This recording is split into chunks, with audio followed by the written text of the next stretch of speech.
कुछ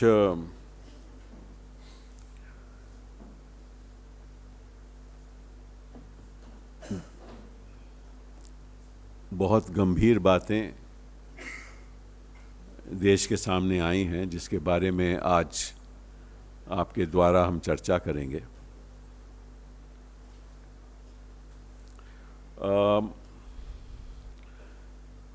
आपको उदाहरण के तौर पे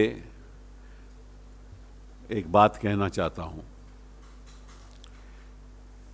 कि अगर हमारा कोई मंत्री, जब यूपीए सरकार देश चला रही थी, अगर हमारा कोई मंत्री तीस्ता सीतलवाद के एनजीओ में डायरेक्टर होता तो उसका क्या हश्र होता। अगर हमारा कोई मंत्री इंदिरा जयसिंह के एनजीओ में डायरेक्टर होता तो उसका क्या हश्र होता। पार्लियामेंट में ही चलता, साथ साथ में सीबीआई तुरंत एफआईआर कर देती, प्रिलिमिनरी इंक्वायरी हो जाती, आरसी दर्ज हो जाता, पब्लिक इंटरेस्ट हो जाती, बड़े बड़े लोग जो खिचड़ी बनाते हैं वो मैदान में आ जाते, फिर साड़ी पहन के भाग भी जाते। तो कहने का मतलब यह है कि आज प्रधानमंत्री चुप क्यों हैं।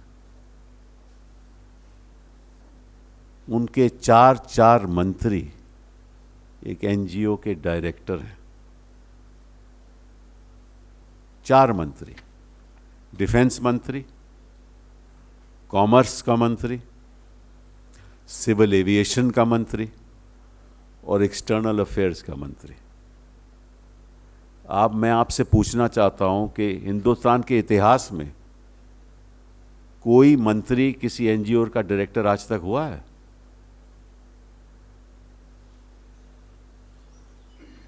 साथ में 2 और महत्वपूर्ण डायरेक्टर हैं जिसके बारे में आज मैं बताना चाहता हूं। एक है चेयरमैन प्रसार भारती, सूर्य प्रकाश साहब, वो भी डायरेक्टर हैं इस एनजीओ के।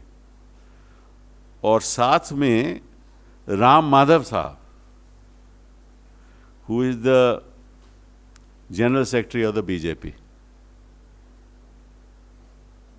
तो जनरल सेक्रेटरी डायरेक्टर एनजीओ का, बीजेपी का, मंत्री डायरेक्टर, प्रसार भारती का चेयरमैन डायरेक्टर और प्रधानमंत्री चुप। कोई डायरेक्टर बन सकता है एनजीओ का जो who is holding a ministerial position?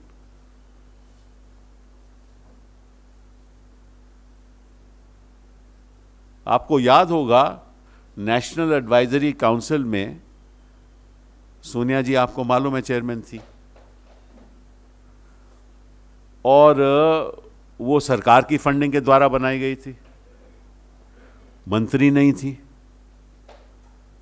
इन्होंने हंगामा पार्लियामेंट में किया और सोनिया जी ने अपना त्यागपत्र देकर दोबारा इलेक्शन लड़ा।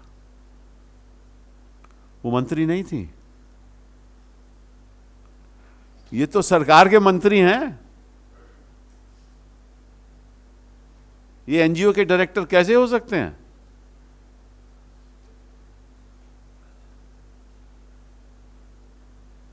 तो प्रधानमंत्री चुप क्यों हैं?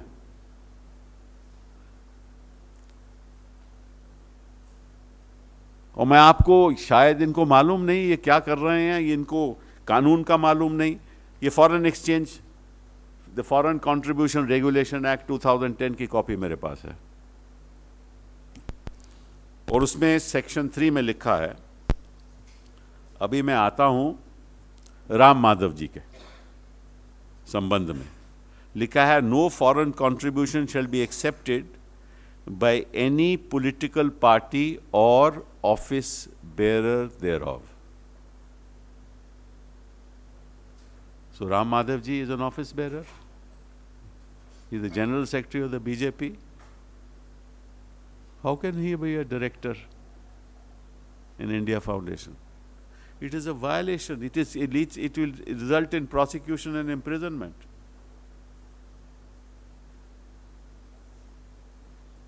How can these ministers be directors? It's a direct conflict of interest. Not only direct conflict of interest, they must be taking benefits because of their position as directors. So this itself may well be an office of profit.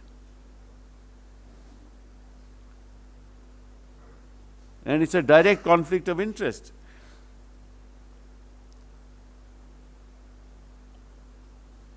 और साथ किसका? India foundation चला कौन रहा है?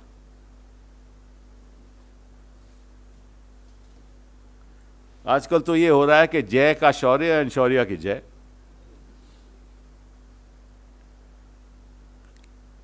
एक ऐसा शख्स जिसके पिता इस देश के एनएसए हैं, नेशनल सिक्योरिटी एडवाइजर, मतलब कि हिंदुस्तान की सिक्योरिटी के संबंध में जो नीतियां बनती हैं उनकी सहमति से बनती हैं, उनकी एडवाइस से बनती हैं। उनके सपूत जो हैं वो पहले एक कंपनी चलाते थे जिसका नाम था जियस। जियस के रिकॉर्ड्स मेरे पास हैं। ये सारी कंपनियां जियस चलाती थी एंड टर्नओवर उसका $1 बिलियन के लगभग था। $1 बिलियन। ये जियस कंपनी जो है वो जेमिनी एंटरप्राइजेज में अब्जॉर्ब हो गई, सारी बिजनेस भी अब्जॉर्ब हो गई इसका मतलब, ठीक है। और अब जेमिनी एंटरप्राइजेज के पार्टनर कौन है? एक तो शेयर होल्डर अपने सुपूती हैं शौर्या जी, और साथ साथ में इनके साथ जो चेयरमैन है कंपनी का वो एक फॉरेन सऊदी प्रिंस है। तो एक्सटर्नल अफेयर्स भी आ गया। सऊदी प्रिंस चेयरमैन, ये साहबजादे उनके partner, share holder of the company, $1 billion से ज्यादा बिजनेस। इंडिया फाउंडेशन भी ये चलाते हैं और जेमिनी एंटरप्राइजेज भी ये चलाते हैं।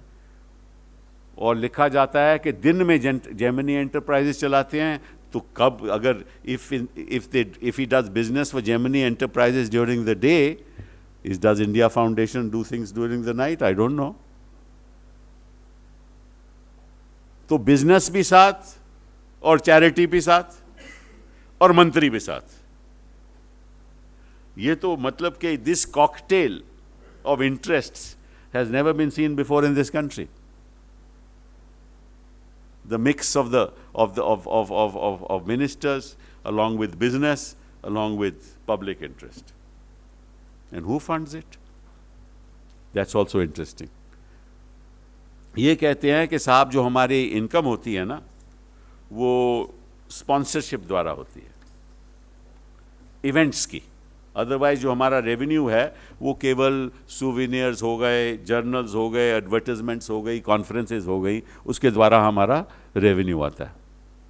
लेकिन जो स्पॉन्सरशिप है वो बाकी लोग करते हैं। कौन स्पॉन्सर करता है? Very interesting. Defence companies, Boeing, Israeli की companies. So defence minister is the director.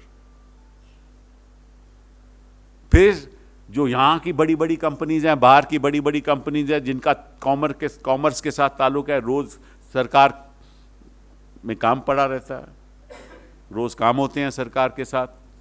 So commerce minister is the director. फिर क्योंकि बोइंग वगैरह इन्वॉल्व हैं तो minister of civil aviation is the director. और क्योंकि एक्सटर्नल अफेयर्स से सारा संबंध रखते हैं बाहर की कंपनीज, तो external affairs minister is the director. तो लिंक हो गया, डिफेंस का लिंक, कॉमर्स का लिंक, एक्सटर्नल अफेयर्स का लिंक और सिविल एविएशन का लिंक, और साथ में जेमिनी एंटरप्राइजेस और साथ में इंडिया फाउंडेशन। इससे ज़्यादा सीरियस, गंभीर मामला क्रोनी कैपिटलिज्म का, इस देश के कानून के उल्लंघन का और करप्शन का, इससे ज़्यादा गंभीर मामला नहीं हो सकता। और मोदी जी कहते हैं ना मैं खाऊंगा ना खाने दूंगा। अभी देखो 15 दिसंबर में गोवा में होने जा रहा है बड़ा भारी इनका सम्मेलन, यही इंडिया फाउंडेशन का। वहाँ बिजनेसमैन भी जाएंगे, मंत्री भी जाएंगे, जो जेमिनी एंटरप्राइजेस चलाते हैं वो चलाएंगे। तो ये किसका इंटरेस्ट बढ़ाया जा रहा है, ये सवाल पूछना चाहिए। और जैसे ही एक डायरेक्टर मंत्री हो और वो डायरेक्टर डिफेंस का हो या सिविल एविएशन का हो और दूसरी टेबल पे बोइंग एंटरप्राइजेस के सदस्य बैठे हों, तो आपसे मैं पूछना चाहता हूं इसका नतीजा क्या होगा।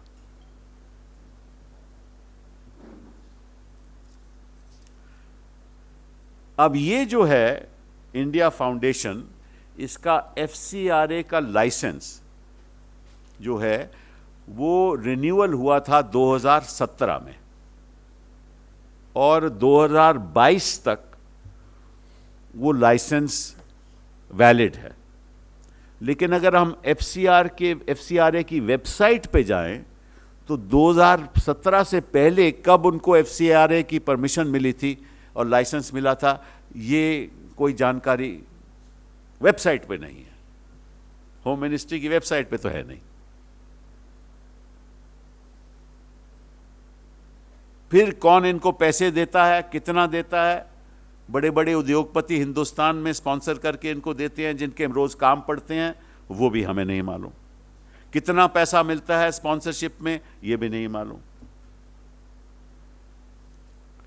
और मंत्री डायरेक्टर होते हुए उनकी क्या जिम्मेदारियां हैं, ये भी आपको मालूम है कि लॉ कहता है कि जब कोई भी डायरेक्टर होगा किसी एनजीओ का, तो उसकी जो नॉर्मल कंपनी की जिम्मेदारी होती है वो डायरेक्टर की भी होती है, एनजीओ की डायरेक्टर की भी होती है। तो एक मंत्री अपने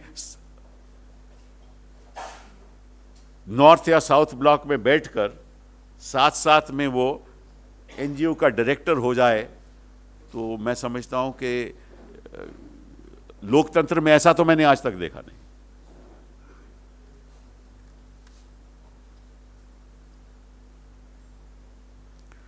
और ये जो बिजनेस जेमिनी एंटरप्राइज करती है, that is the flow of capital from OECD countries to the emerging Asian economies. मतलब कि वहां से पैसा यहां इन्वेस्ट करने के लिए आता है। ये जेमिनी एंटरप्राइजेस का बिजनेस है।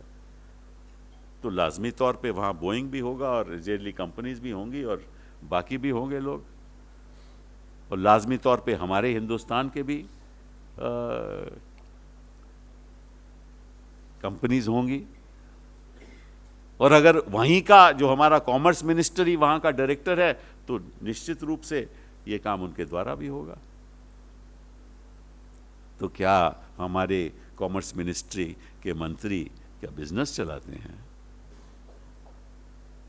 क्या डिफेंस सिविल एविएशन के मंत्री बोइंग का काम करते हैं?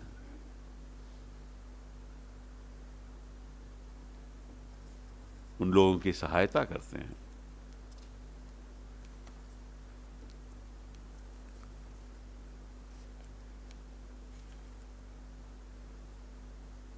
और आपको ये बात भी मालूम है कि बोइंग के खिलाफ एक 70,000 करोड़ की कार्रवाई भी चल रही है। आपको मालूम है, जो प्लेन्स खरीदे थे वही बोइंग आज इंडिया फाउंडेशन के साथ काम भी कर रहा है। ये कैसे हो सकता है? और जब इनकी एडवर्टाइजमेंट होती है तो एडवर्टाइजमेंट में लिखते हैं, whom do you expect to meet? Ministry of home affairs, ministry of defence, Indian army, Indian navy, Indian coast guard. और जब इंडियन ओशन के बारे में बात होती है तो ये सब वही होते हैं। Ministry of external affairs, ministry of telecommunications, ministry of shipping, Ministry of Road Transport and Highways, Ministry of Telecommunications, State Police Forces, Land Sports Authority of India, Central Board and Excise Customs, global and domestic industry players, border communities, think tanks, multinational organizations, other stakeholders.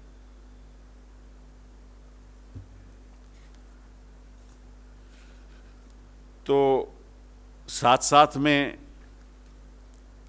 बाकी लोग भी इसमें शामिल हैं, कुछ पत्रकार भी शामिल हैं, और आपको मालूम है कि FCRA में ये भी लिखा है under section 3 that no journalist should be associated with any kind of foreign benefit,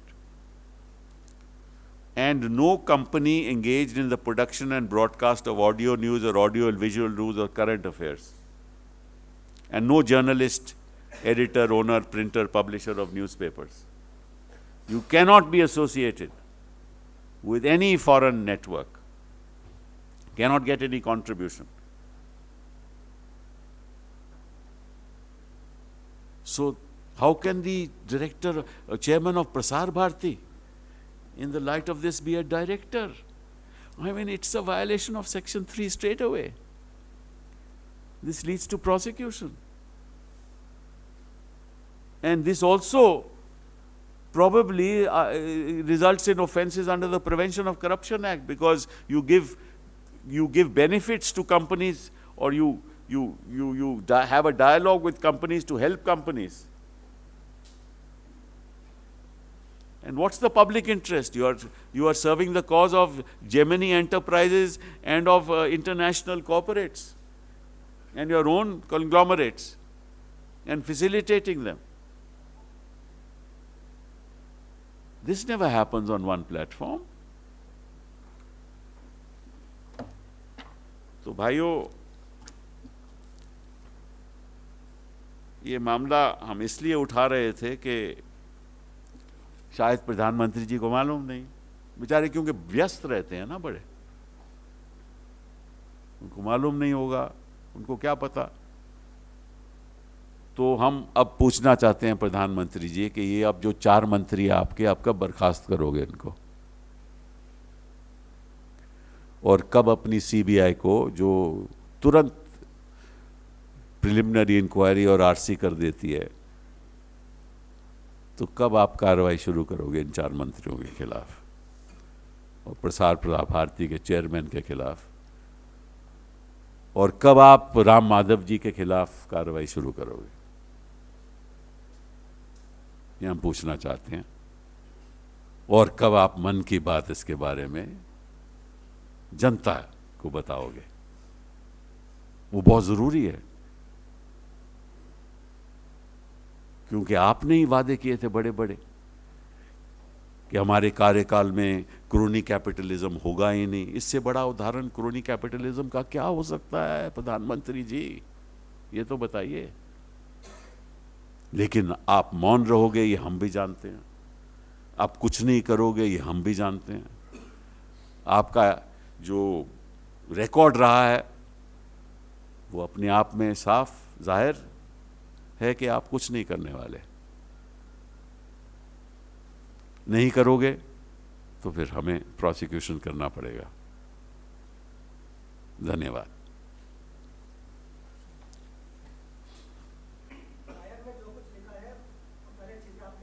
नहीं, वायर की मैंने बात ही नहीं की। इनफैक्ट जो मैंने आपको बताया वो कानून के बारे में था, उसमें वायर में कोई बात नहीं है।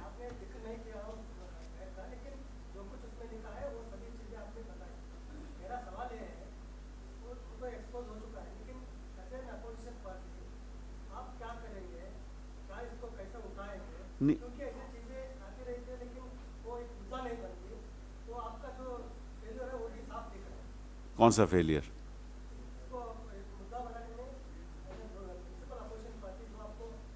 नहीं, देखिए ऐसा है कि आज तक किसी भी पत्रकार ने, किसी ने इस पे गौर नहीं किया कि ये सेक्शन 3 का उल्लंघन है।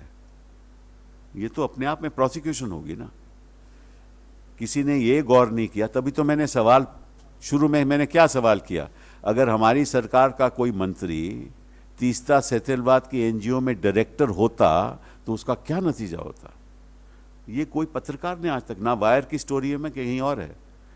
जिस तरह से सोनिया जी ने त्याग पत्र देकर दोबारा इलेक्शन लड़ी, हालांकि उनका कोई लेन देन नहीं था, कोई ऐसा कंट्रीब्यूशन नहीं था, कोई प्राइवेट के सेक्टर के साथ नहीं था। ये तो डायरेक्टर है एक एनजीओ के, जहां प्राइवेट सेक्टर स्पॉन्सर करता है। तो ये मामले तो ना किसी पत्रकार ने कहे हैं ना किसी आर्टिकल में है, ये तो मैं आपके सामने रख रहा हूं और शुरुआत हमने की है, तो ये इसको पहुंचाएंगे, सिरे तक पहुंचाएंगे।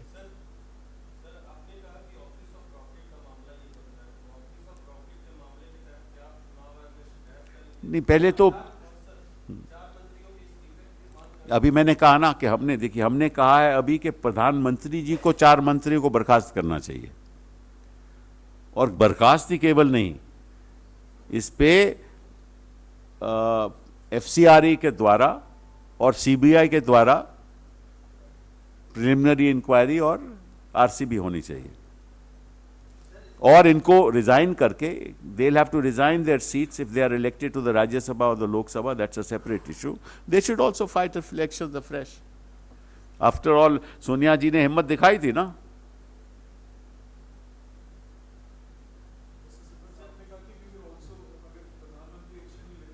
हम भी करेंगे। Yes, yes, we will, whatever mechanisms that are available to the party, we will use all those mechanisms to proceed against the ministers and proceed against the ministers and others who are involved in this. Sorry? We'll see. Maybe there are some others who may approach courts.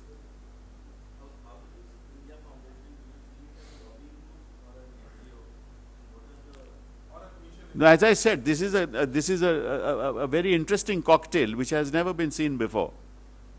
It's a cocktail of government who are directors in the foundation, which has never been heard before.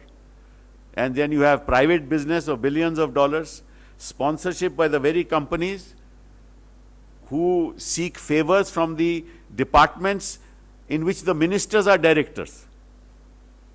So it is civil aviation, it is commerce, it is defense, and it's external affairs. And over and above that, this is supposed to be a charitable organization, a public interest organization.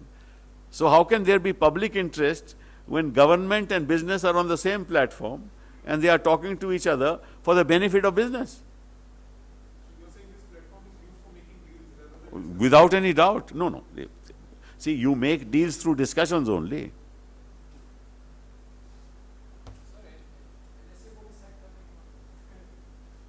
नहीं, ऐसे कैसे? NSA को कैसे सैंक कर सकता है? कोई सैंक कर सकता है? एनएसए को इतना ज्यादा मालूम है, इसको कौन सैंक करेगा? Thank you.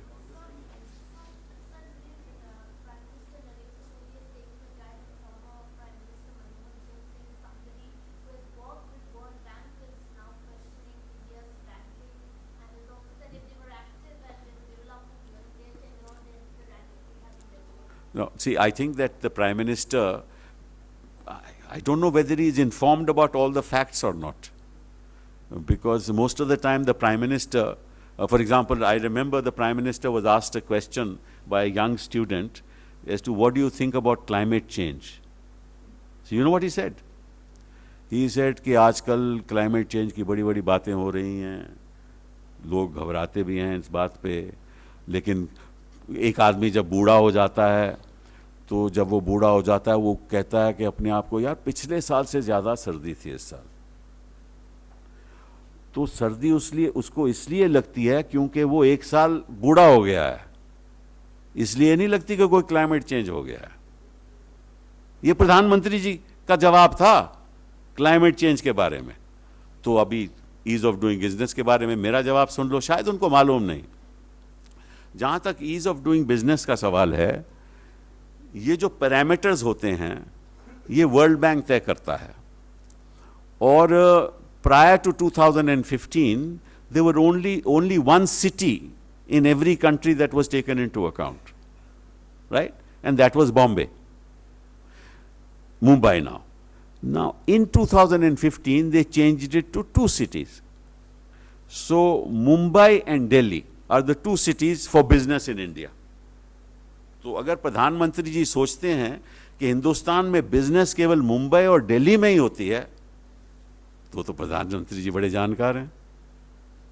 क्या किसकी ईज ऑफ डूइंग बिजनेस के लिए ये कर रहे हैं? मुंबई और दिल्ली के लिए।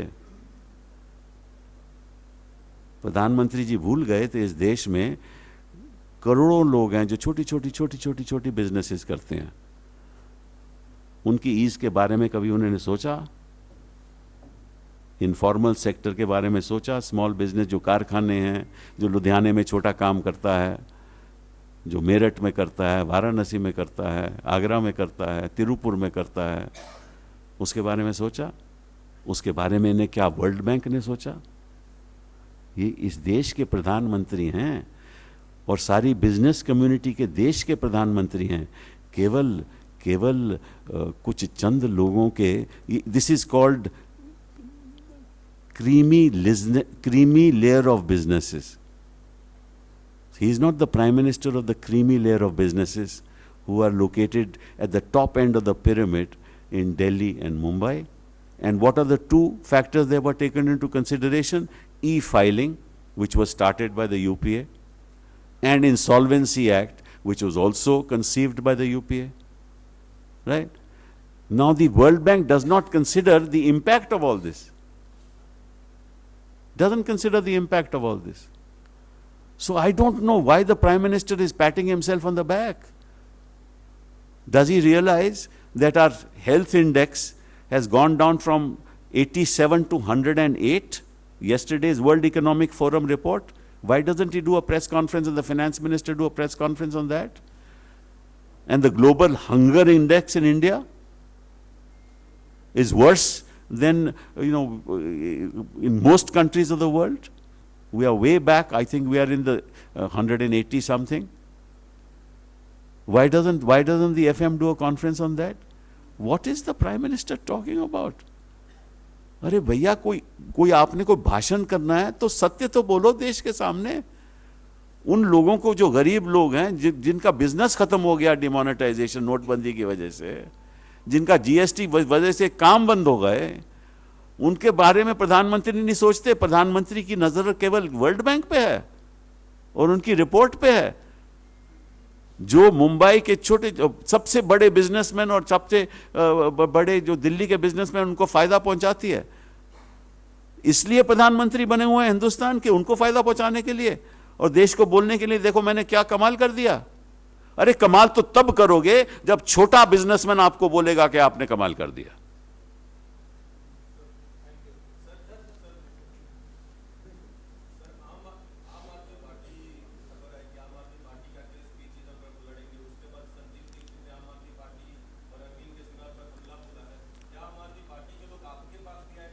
अरे ऐसा है कि ये प्रोफेशनल मामले होते हैं, तो ये प्रोफेशनल मामले में मैं कोई टिप्पणी नहीं करने वाला।